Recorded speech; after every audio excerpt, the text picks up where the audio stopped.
यहाँ पर आपको एक अहम खबर से अपडेट कर रहे हैं कि मुल्क के नए सदर का इंतखाब 9 मार्च को होगा, जिसके लिए उम्मीदवारों की हतमी फहरिस्त इलेक्शन कमीशन आज जारी करेगा।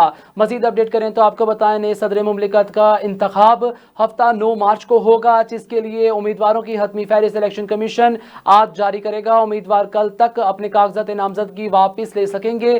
सदारती इंतखाब के लिए 7 उम्मीदवारों की जानिब से कागजात नामजदगी जमा कराए गए थे, जिनमें पीपी की जानिब से साबिक सदर आसिफ अली जरदारी, सुन्नी इत्तेहाद कौंसिल की जानिब से महमूद खान अचकजई के कागजात नामजदगी जमा कराए गए थे।